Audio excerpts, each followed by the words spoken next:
ಜನತೆಯ ಆಶೋತ್ತರಗಳನ್ನು ಈಡೇರಿಸಲು ಕಾಂಗ್ರೆಸ್ ಸರ್ಕಾರ ಬದ್ಧವಾಗಿದ್ದು ಈ ನಿಟ್ಟಿನಲ್ಲಿ ಕೆಲಸ ಮಾಡಲಿದೆ ಎಂದು ಉಪಮುಖ್ಯಮಂತ್ರಿ ಡಿಕೆ ಶಿವಕುಮಾರ್ ಕನಕಪುರದಲ್ಲಿ ಇಂದು ಹೇಳಿದ್ದಾರೆ. ಚನ್ನಪಟ್ಟಣದ ಉಪಚುನಾವಣೆಯಲ್ಲಿ ಕಾಂಗ್ರೆಸ್ ಅಭ್ಯರ್ಥಿ ಗೆಲುವು ಸಾಧಿಸಿದ್ದಾರೆ. ಈ ಹಿನ್ನೆಲೆಯಲ್ಲಿ ಮನೆ, ನಿವೇಶನ ಹಂಚಿಕೆ, ಬಗರ್ ಹುಕುಂ ಜಮೀನು, ಹಕ್ಕುಪತ್ರ ವಿತರಣೆ ಸೇರಿದಂತೆ ಜನರಿಗೆ ನೀಡಿದ್ದ ಎಲ್ಲಾ ಭರವಸೆಗಳನ್ನು ಈಡೇರಿಸುವುದು ನಮ್ಮ ಜವಾಬ್ದಾರಿ. ಬೆಳಗಾವಿ ಅಧಿವೇಶನಕ್ಕೂ ಮುನ್ನ ಅಧಿಕಾರಿಗಳ ಸಭೆ ಕರೆದು ರಸ್ತೆ, ಕುಡಿಯುವ ನೀರು, ಇನ್ನಿತರ ಮೂಲ ಸೌಲಭ್ಯ ಯೋಜನೆಗಳಿಗೆ ಚಾಲನೆ ನೀಡಲಾಗುವುದು ಎಂದರು. ರಾಜ್ಯದಲ್ಲಿ ಸದ್ಯಕ್ಕೆ ಸಚಿವ ಸಂಪುಟ ಪುನಾರಚನೆ ಇಲ್ಲ. ಈ ಬಗ್ಗೆ ಯಾರ ಒತ್ತಾಯವೂ ಇಲ್ಲ.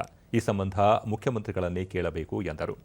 ಜನ ಬಯಸಿದರೆ ಕಾಂಗ್ರೆಸ್ ಸೇರುವುದಾಗಿ ಜೆಡಿಎಸ್ ಶಾಸಕ ಜಿಟಿ ದೇವೇಗೌಡ ಹೇಳಿಕೆ ಕುರಿತು ಪ್ರತಿಕ್ರಿಯಿಸಿದ ಅವರು, ಇದು ಅವರೊಬ್ಬರ ಅಭಿಪ್ರಾಯ ಅಲ್ಲ, ಪ್ರತಿಪಕ್ಷಗಳ ಹಲವು ಶಾಸಕರು ಇದೇ ಅಭಿಪ್ರಾಯ ಹೊಂದಿದ್ದಾರೆ ಎಂದರು.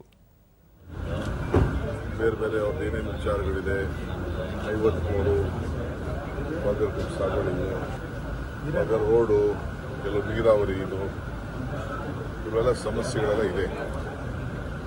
ಅವೆಲ್ಲ ಹೇಳಿದ್ದಾರೆ. ನಾನು ಮುಂಚಿತವಾಗಿ ಬೆಳಗಾವಿ 30 ಒಳಗಡೆ ಒಂದಿನ ನಾನು ಯೋಗೇಶು ರಾಮಲಿಂಗಾರೆಡ್ಡಿ ಅವರು ಸ್ವಲ್ಪ ರೆಸ್ಟಲ್ಲಿದ್ದಾರೆ, ಅವರಿಗೆ ಕಾಲ್ ಆಪರೇಷನ್ ಆಗಿದೆ.